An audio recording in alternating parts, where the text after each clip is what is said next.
July 31st, 1944, midnight, the Western Pacific. A submarine races on the surface at 20 knots, charging directly into the heart of a heavily armed Japanese convoy. On the bridge stands Commander Lawson Ramage, alone and exposed, watching enemy warships close in from every direction. Standard doctrine demands he dive, hide, fire from below. Instead, he accelerates.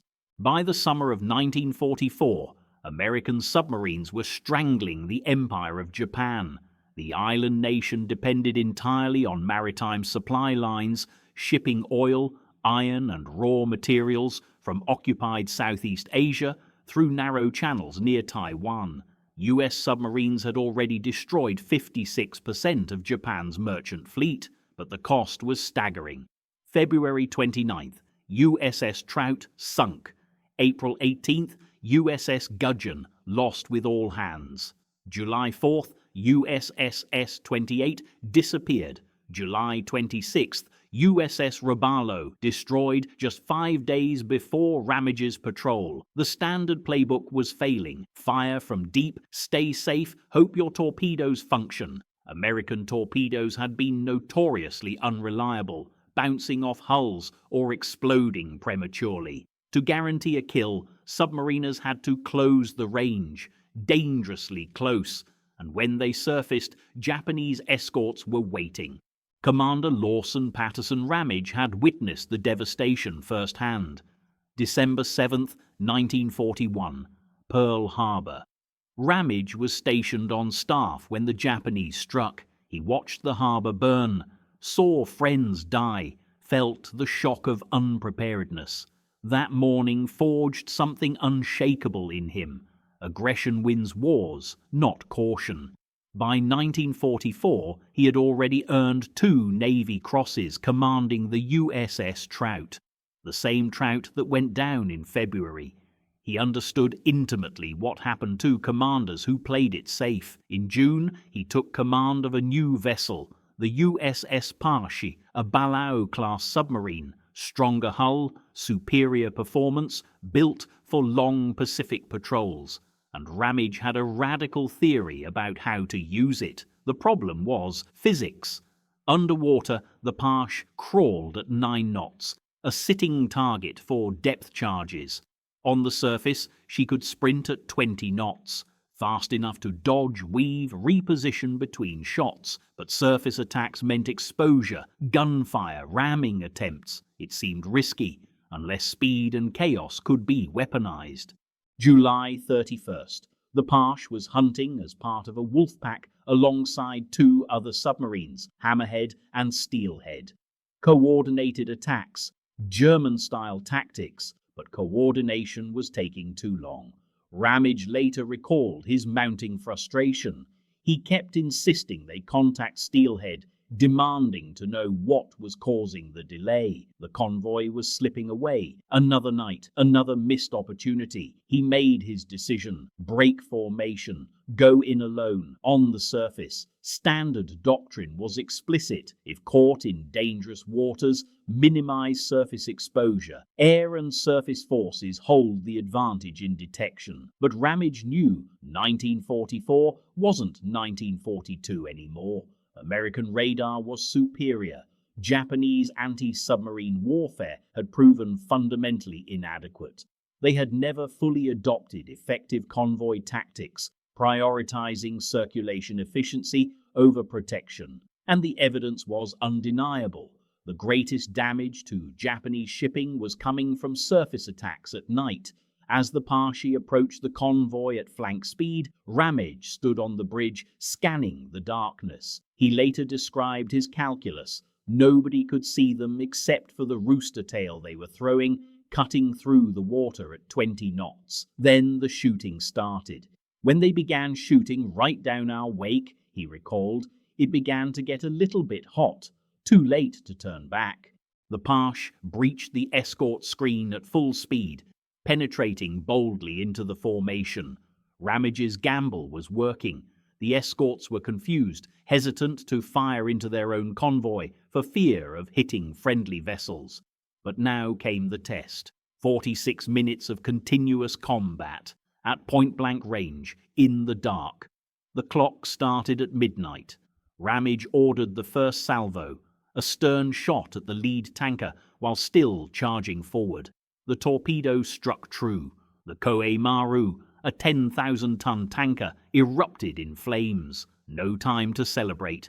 He spun the boat, fired bow torpedoes at a second target while the stern tubes reloaded.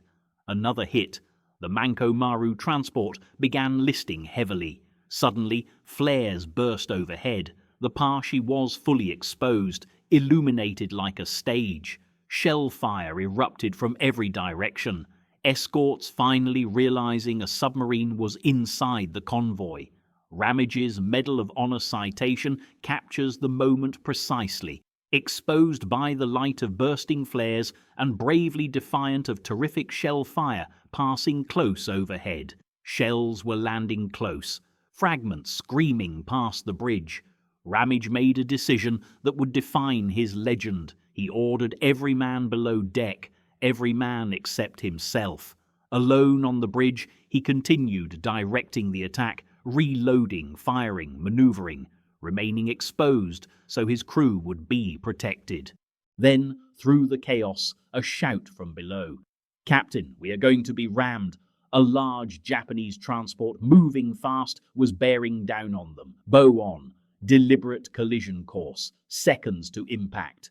Ramage screamed the order, hard astern, a dangerous maneuver. Swinging the stern across the transport's path would place them in a deadly crossfire from escorts on all sides. Down in the conning tower, signalman second-class Chet Stanton heard the alarm. He had been at the helm all night, anticipating every turn with an uncanny sixth sense. The standing order was all stop, but Stanton knew they needed speed, not a stop. He rang up all ahead flank. The engines roared. The Parche surged forward. The Japanese transport's bow passed so close they could see rivets in the steel, less than 50 feet. Some accounts say 50 inches. Torpedoman Raymond Carr later stated it plainly. "Stanton saved all of our lives that night." Ramage, hearing the engine surge, shouted, "Give me all you got." The Parche cleared the bow. Ramage swung around, the transport now dead ahead, and fired 3 down-the-throat bow shots. Torpedoes aimed straight into the oncoming vessel. Direct hits. The transport stopped, dead in the water. 46 minutes. 2 ships sunk, 3 more crippled. The Parche retired from the engagement zone victorious and unscathed. Not a single casualty. When the action report reached command, it became instant legend, Ramage's Rampage. On January 10, 1945, President Franklin Roosevelt personally presented Commander Lawson Ramage with the Medal of Honor, making him the only submariner in World War II to receive it for combat conducted on the surface rather than submerged. Chet Stanton received a Navy letter of commendation with medal. The USS Parche received the Presidential Unit citation, but the real impact was strategic. Ramage's success validated a new doctrine: aggressive, high-speed surface attacks at night. American submarines adopted greater boldness, launching similar raids across the Pacific theater.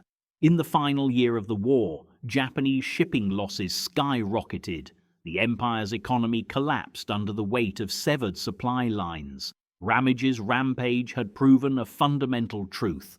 Audacity, combined with superb seamanship and crew initiative, could overcome superior numbers. It demonstrated that in warfare, as in life, sometimes the most dangerous decision is playing it safe. Commander Ramage continued serving with distinction, retiring as a Vice Admiral in 1969. The guided missile destroyer USS Ramage was named in his honor in 1995. But his true legacy lives in a single night in July 1944, when one commander decided that survival demanded more than caution. It demanded courage. Thank you for watching. If you found this story compelling, consider subscribing for more deep dives into the tactical innovations and human dramas that shaped history. Until next time.